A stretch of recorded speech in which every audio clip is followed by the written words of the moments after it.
guys, what's up? Welcome back to my channel. For today's video, I'm going to be telling you the tale of how I ended up in sunny San Diego.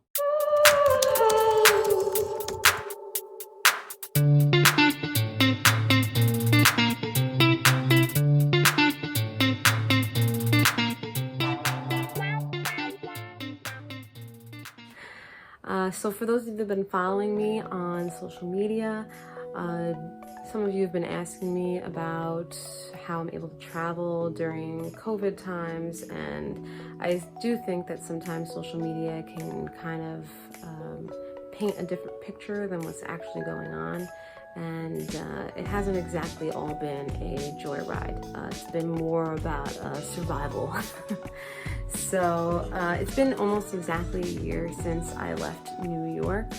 I left from Long Beach, New York, and for those of you that know me, I've always kind of considered myself a metropolitan gypsy, just because growing up as a kid, living with my parents, and then when my parents got divorced, living with each of them separately, and then as an adult on my own, I've lived in many different places in the metropolitan area, so New York and New Jersey. I did spend most of my life in New York, different parts of New York. I have lived in different parts of Brooklyn and Queens, but mainly in Nassau County, Long Island. And I've lived in all different parts of Nassau County as well. But I did live in Long Beach, New York, which was one of my favorite places to live because it's right near the beach. I had a lot of great friends there, but I knew that I needed to change things up a bit. The reason that I left was just because I had plans for the future that I just felt like I was running in circles in New York and I wasn't moving ahead. The cost of living was too much.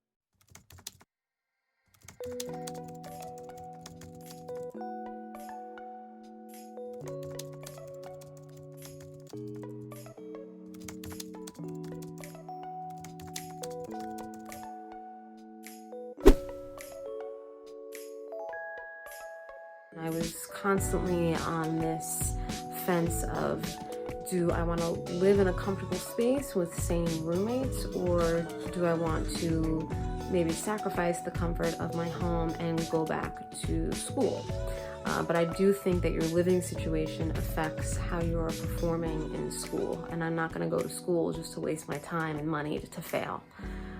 So I was constantly teetering on that fence, and I had just had enough. So I had always been talking about moving to Arizona. I had never traveled outside of the East Coast before. I had been to Philadelphia and DC, Florida, things like that, but never outside of there.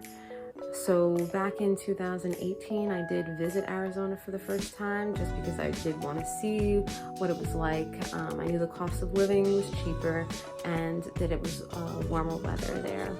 So I went to visit and I was like, all right, that's it. I'm going to go. Bada bing, bada boom. So a year later, I sold most of my stuff and I packed up my car and started driving to the West Coast.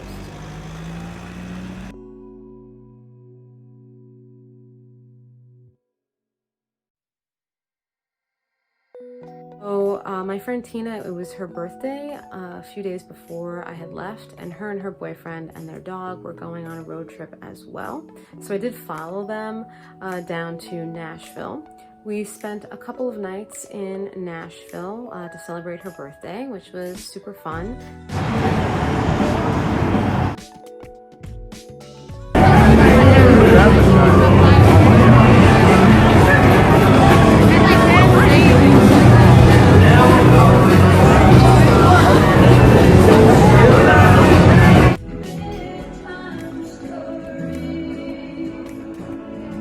And then they continued their road trip down south and back up the East Coast to New York, whereas I continued to travel out west. Most of the Midwest was pretty boring, and I really wasn't trying to look for like a scenic route. I was just trying to get to my destination. I had this whole plan, which I'll get into in a moment, but I traveled to Austin, Texas. I stayed in a hostel for a night there, and then I was supposed to stay in a hostel in Paso, Texas, but I didn't make it on time because I left late, and I met a girl in Austin and we had breakfast together. So I was trying to make the most, you know, at least have some fun on my travels. I had never been, you know, across the country before, so it was kind of a big deal, and I wanted to, like I said, make the most of it. So I didn't make it to the second hostel, so I stayed at a Super 8, and then I drove the rest of the way the next day to Arizona. So it took me roughly about 4 or 5 days to get to Arizona. I did have a friend, Vanessa, who had been living in Arizona for about 5 years at that point. We met back in Manhattan. We took our yoga teacher training together back in 2011. She had been living in Arizona for a few years, so I stayed at her house for one night.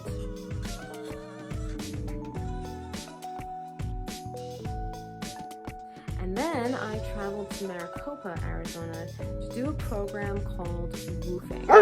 That stands for Worldwide Opportunities on Organic Farms. So basically what that is you're trading part-time work on a farm in exchange for a place to live and food. A couple of friends of mine had done it before in different states and used it as a means to move to different places as well. So my plan was to live on a farm for 3 months.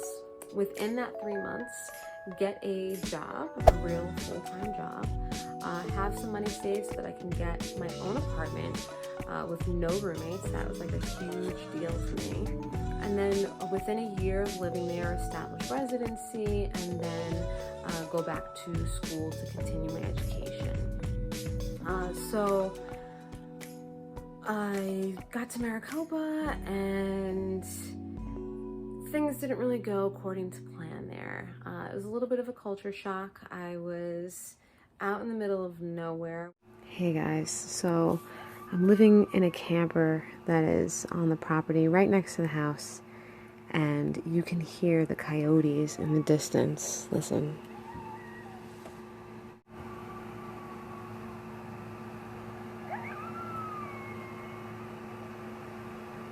It was beautiful and scary at the same time. Good morning from the mountains. So you can finally see what was behind me. The sun set back there last night.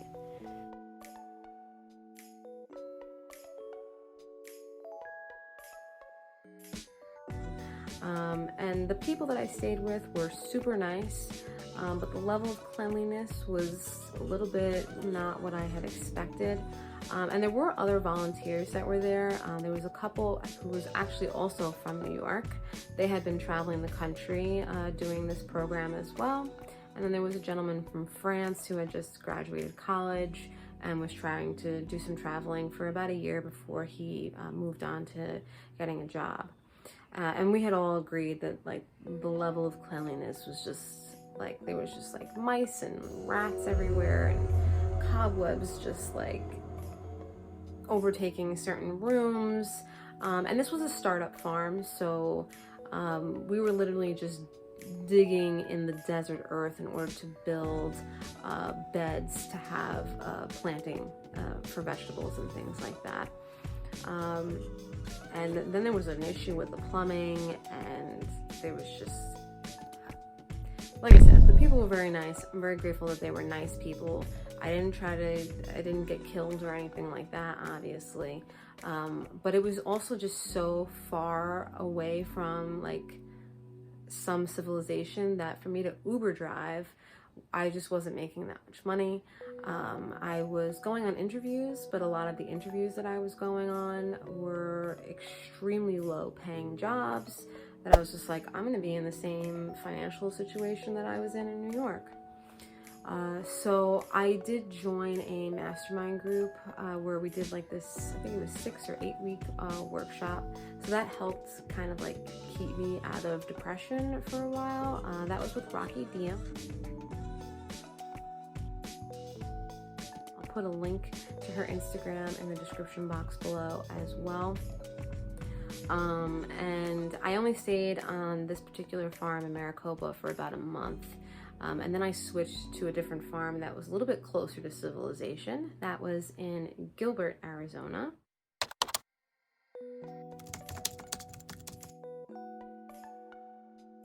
And this was a little bit more of it was a different setup. It was more like a farming or gardening company, and I didn't necessarily live on a farm. I lived in the suburbs with the director of operations there. And this guy had a business model that was like planting vegetable gardens on people's property and doing the maintenance. We were kind of like a landscaping company, but we did food rather than just, you know, beautiful arrangements. And then he was also building a Botanical Gardens in Queen Creek, Arizona, which I also commuted to every day. And we were building a greenhouse.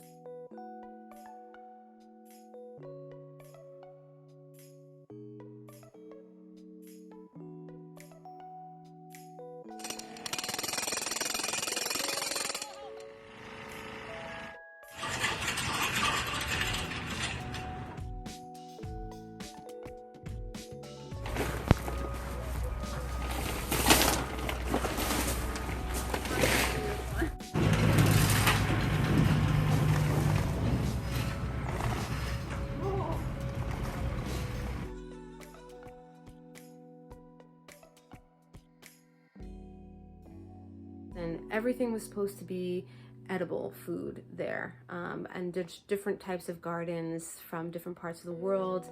I learned a lot about microclimates, and we also delivered food to like certain restaurants and things like that. So it was a good experience, and I enjoyed the people that I worked with, like my coworkers. But the management there was also just, even the people that were hired there, like for an actual job, a lot of people had left, and the management was just all over the place. I was grateful though that there was some paid work that I was doing there. I was creating recipe books for their CSA weekly pickups. I was doing some other work to food prepping and things, doing event planning and representing the company for certain events, stuff like that. But it wasn't until, you know, COVID started to happen, and again, I was grateful that I was living somewhere during COVID. I was still going on interviews, and I have to say, both places I was doing a little bit of paid work, both in Maricopa and in Gilbert. But whenever it came to me getting an actual job, a lot of these jobs were just extremely underpaid. And I was just getting really frustrated. And then COVID happened, and that made it even more hard to find work because people were afraid to be in contact with one another. So then the whole George Floyd thing happened. Now, I was only supposed to be in this farming place for about 3 months, and I had ended up being there for almost like 7 or 8 months because of COVID. And when the whole George Floyd thing happened, I started to see how red the state of Arizona actually is. And I was just like, I need to get out of here. The people I was living with were not on the same page, and I didn't really want to talk about a lot of the things, but things that they were bringing up, I was just like, no. So I'm not going to get too much into detail about that, but I knew it was just time for me to move on.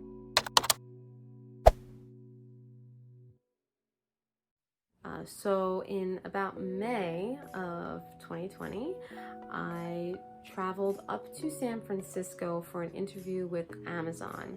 Now, I had a friend staying, she was living in San Francisco and going to school in Oakland. She was also originally from New York, from Far Rockaway, actually. And she was trying to get me to move up there, and I was like, all right, let's see what we can work out. I was gonna look for work and stuff like that.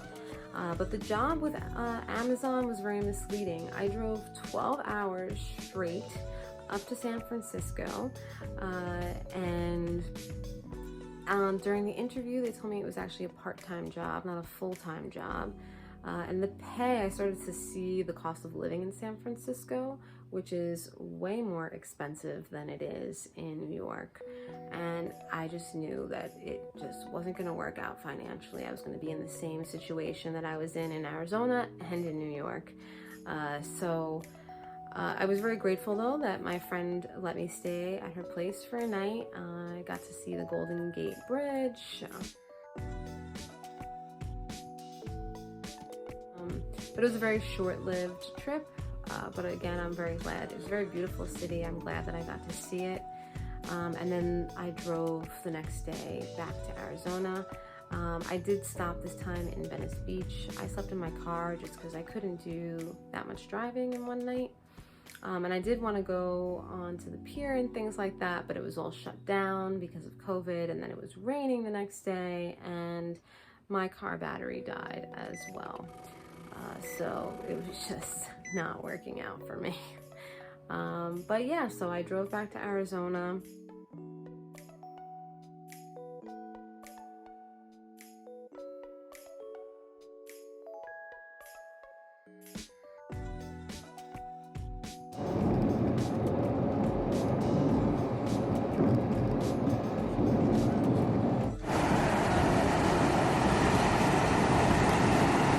And I was like, I gotta do something. I kept trying to look for jobs. I was Uber driving, which the Uber driving did pick up because of COVID. There weren't that many drivers on the road.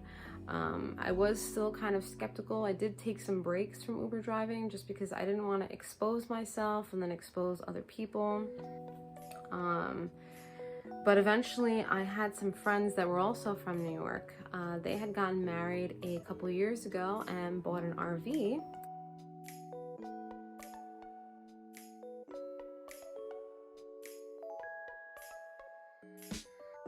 They were traveling across the country for a couple of years and decided to plant some roots in San Diego. So they had gotten an apartment, they had been living in San Diego, and the husband told me about this sales job that he was doing. And I had worked with him a few years before when I was living in Brooklyn.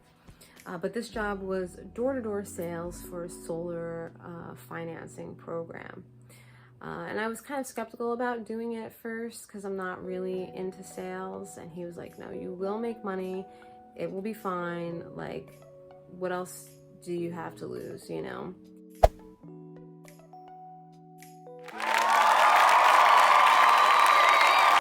So I took the job, and when I moved to California, again, I was completely broke. And I did a program called Workaway, which again, I will put a link to that in the description box below. And it's basically a work exchange program similar to the woofing program, except you're doing less farming and more like house maintenance work or teaching their kids how to speak English or art projects or carpentry work, things like that. So I was very grateful. I stayed with a family in El Cajon for about 3 weeks. And they were the most laid back, awesome, open-minded, left people. And I was very grateful to be there, you know, especially transitioning from one state to the next and, you know, not knowing what my situation was going to be. I did some art projects for them, and they had about 2-3 acres of land, so I did some like weeding and helping to clean up like yard work, stuff like that.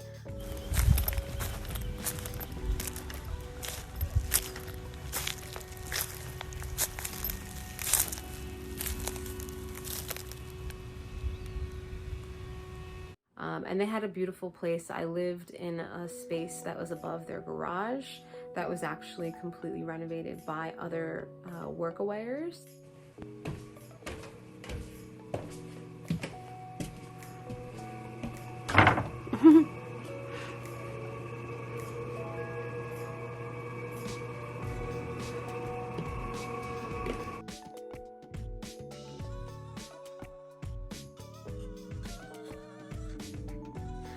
And it was just very very clean, very calm, peaceful place for me to be, and I was very grateful for my stay with them. And I started working right away with the solar company, so I was doing both the workaway and the solar until I saved up enough money, and then I started looking for rooms for rent. And now I'm here in San Diego, renting a room in an apartment. I do have roommates, and I know that that was my goal, to not have roommates, but this whole year has been quite a mishmash, and I have to say both my roommates are cool, calm, collected. My first roommate, the woman that was originally living here, she was adamant about not living with a Trump supporter, so I was super grateful for that. That was a little bit of an issue that I had in Arizona, but yeah, I'm grateful to be where I am, and I'm trying to stick to the plan that I originally had.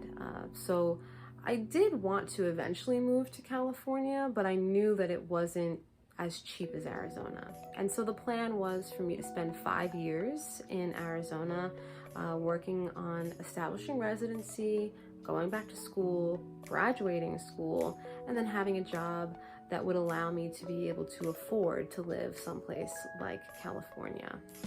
Within those 5 years, I wanted to travel to different parts of California because I had never been before, and so I could figure out what part of California I actually wanted to live in. And again, I'm very grateful that I ended up here a lot sooner than I had expected. So like I said, I'm just trying to stick to the plan, and it hasn't been all of a joyride, but I'm grateful to be near the beach. I'm grateful to be with people that are of sane mind. I'm grateful to be in this state, and we'll see where this journey takes me. So that's basically it. Like I said, it's been mostly survival out here, traveling. I've been trying to make the most of it, and I've gotten to see, some really beautiful places that I never would have seen, I guess, before. I am a little disappointed in the fact that I've never really traveled before, and the one time that I choose to take a big trip, there's a pandemic. But like I said, I'm making the most of it. So if you guys would like to hear more about updates on my travels and life journey, please let me know in the description box below. And if you have gone through a similar story, please, anything that you want to share, questions, comments, sharing, if this is relatable to you in any type of way, transitioning. I am still transitioning to the weather out here. It is October, and it's 95 degrees outside, so I do miss the fall weather, but I'm not complaining. Summer's just extended for me. And I can take some road trips. I am in the process of also looking for a new job that's just more in alignment with what I do. I was working in the education field before, so a lot of you, if you want to hear more about what my work experience has been and where I'm trying to go with that, again, just let me know in the comments below. And as always, it's a pleasure talking to you. I hope you enjoy this video, and I'll talk to you all soon. Ciao!